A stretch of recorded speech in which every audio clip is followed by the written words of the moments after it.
Welcome to Spiritual Dessert Trews for Russell Brand, episode 177. It's very late at night. It's my birthday already. I got a visit from my awesome friend from high school. Wow.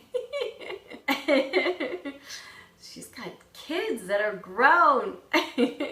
Amazing. I still feel like a kid. In any case, a gift from the Catholic Church.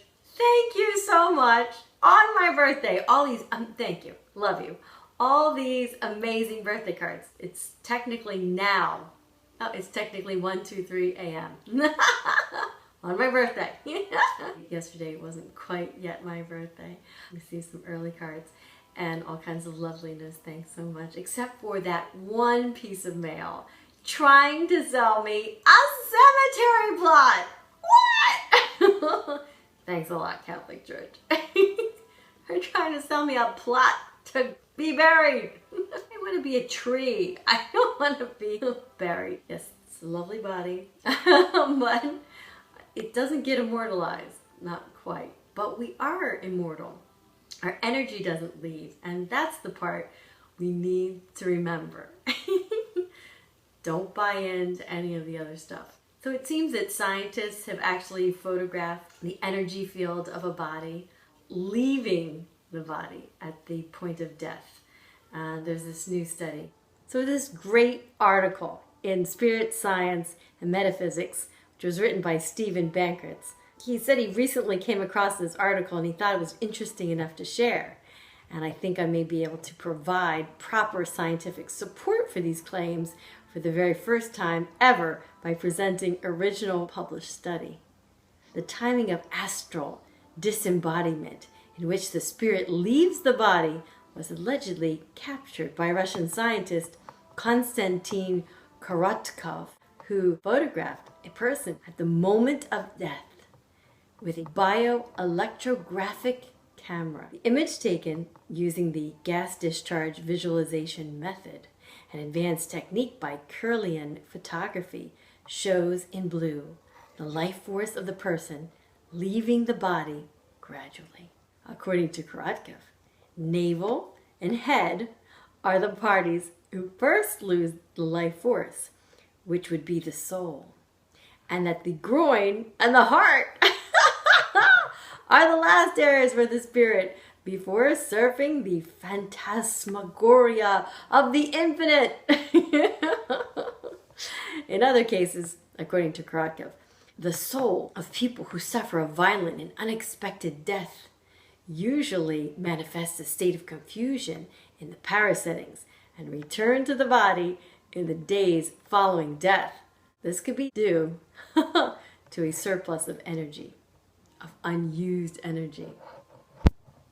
What I want to know is, how does he know this? Did he kill somebody? Here, this is an unexpected death. Ooh, let's see what happens. No, hopefully. He looks like a nice man. I sometimes have these Woody Allen thoughts. We just went to see Irrational Man with Joaquin Phoenix.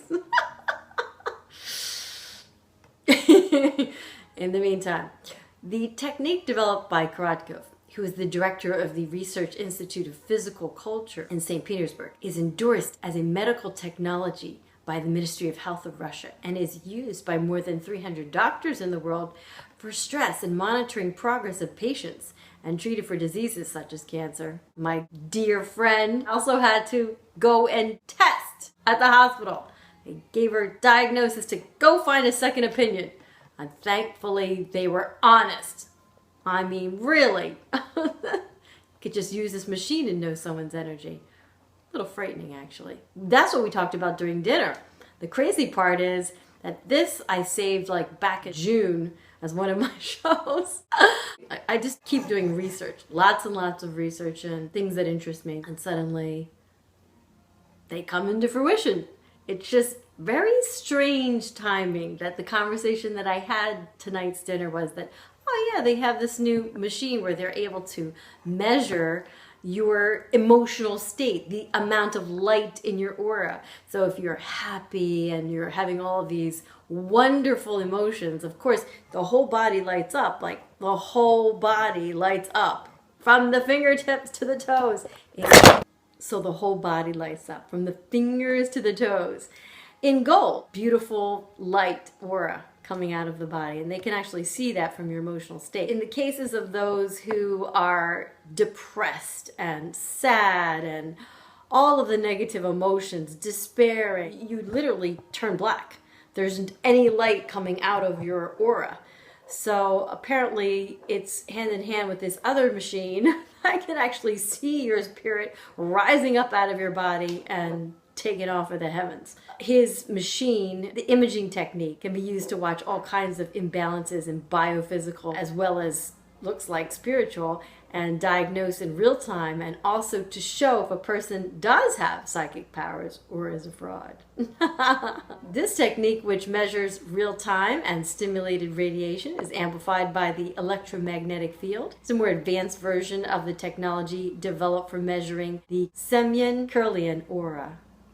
Here is an interview with Dr. Korotkov, talking more about his practice, so you can actually check it out yourself. So a little bit about his experiment. They were measuring the leftover energy field of dead human bodies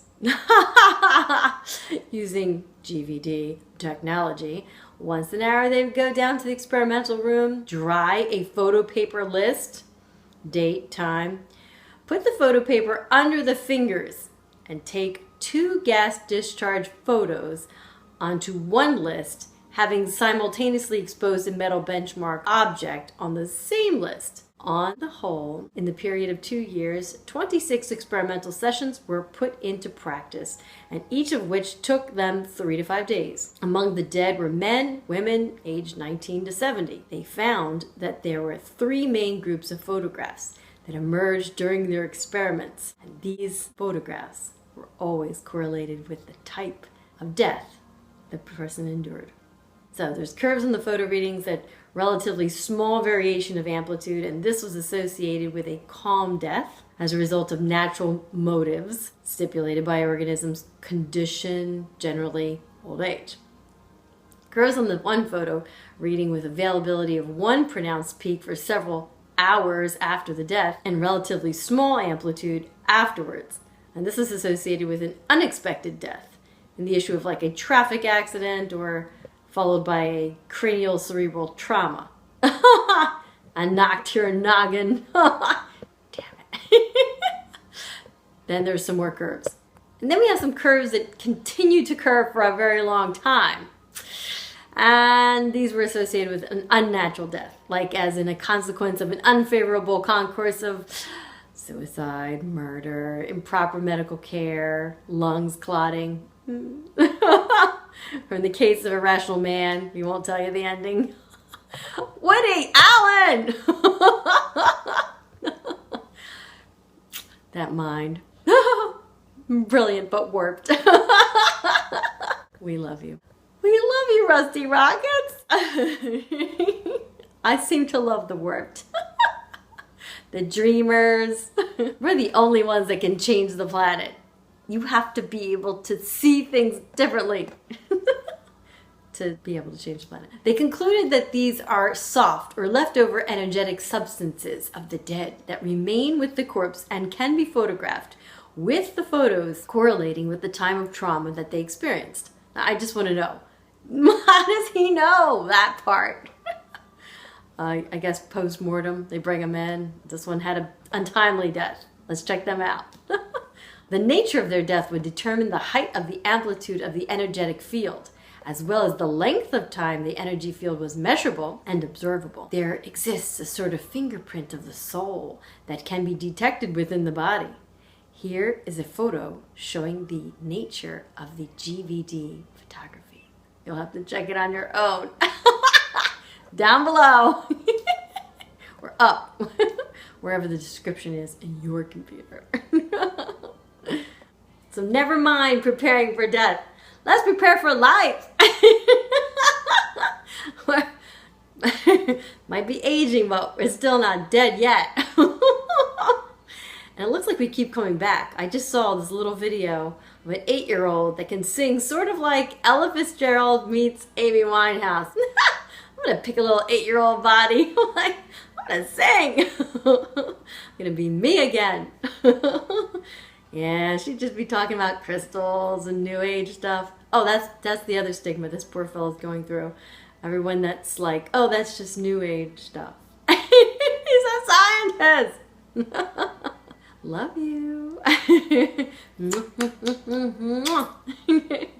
Stay happy, stay joyful, stay lit up for the machine. No, I'm just joking. Stay lit up for you. It's your life. Live. To live before we go. Unbelievable. Anyway, happy birthday to me already. Thank you so much for all of you who've already started to send the most loveliest messages. I was busy with Jen tonight. We were having a wonderful dinner and a wonderful stroll and a wonderful talk. I canceled everything else when I found out she'd come into town because it's not every day you get to see an old friend from a long time ago and celebrate your mutual birthdays. Time to drop everything and live in the now moment. All the time. Every now moment, so that then they add up to lovely lots of now moments. If you all know it, then you have an entire life of happy now moments.